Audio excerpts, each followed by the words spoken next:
Hello and welcome back to Farm Fix. My name is Tawny, and here on this channel we chat all about natural living, DIY projects, and farmhouse restoration.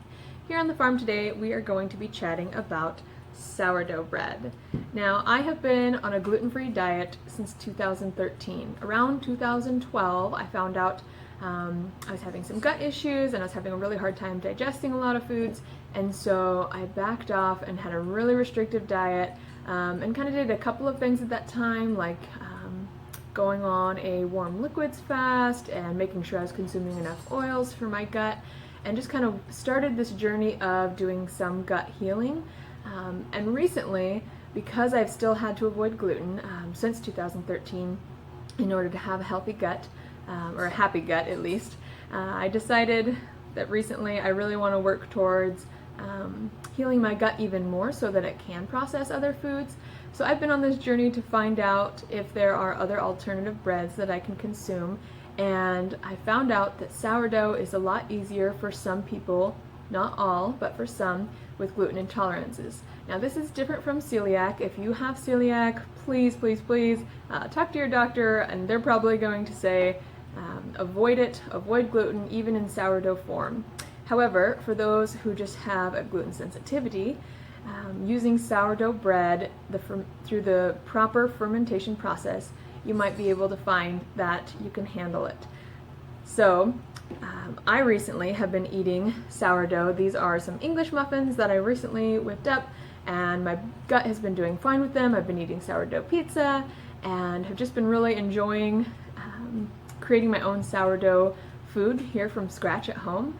Now, these sourdough English muffins and this sourdough starter recipe actually came from Lisa from the farmhouse on Boone, and I will leave a link to her video series on sourdough in the description below. She has tons of great information on the benefits of sourdough, how to create your own sourdough starter, and also different recipes that you can use.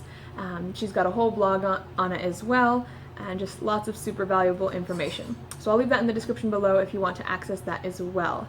Now, these have been, my sourdough starter has been doing great with my gut, and the reason is there are carbohydrates and proteins that exist in normal wheat that are difficult for the human body to break down unless they are fermented first. So the fermentation process will actually break down like carbohydrates such as fructan that exist in normal wheat, and then it is easier for the body to break down the rest of the food from there. And that is why I've been having some success recently with my own sourdough starter.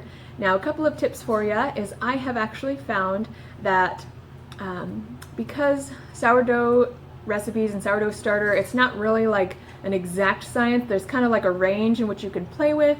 What I mean by that is when you're going to use the sourdough starter for a sourdough recipe, people will often say, you know, you can have something fermenting or rising for 12 to 24 hours.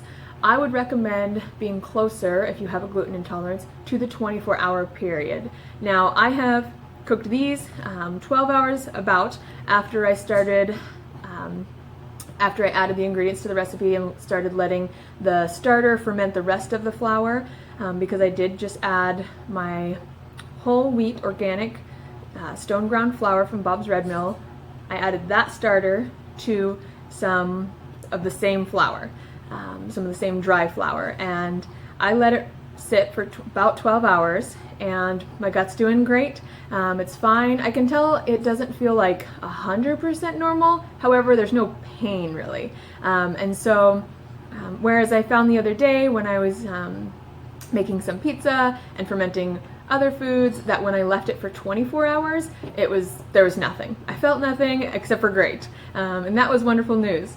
So if you guys have any gluten intolerances or have been curious about using sourdough starter, I'd love to hear in the comments below some of your questions you might have, and I might be able to help answer them, or maybe someone else in the community can as well. I'm super curious to hear if anyone else has also had success with their gluten intolerance and eating sourdough bread. If so, also leave a comment in the comments below and tell us about your experience. Thanks so much. Until next time, cheers.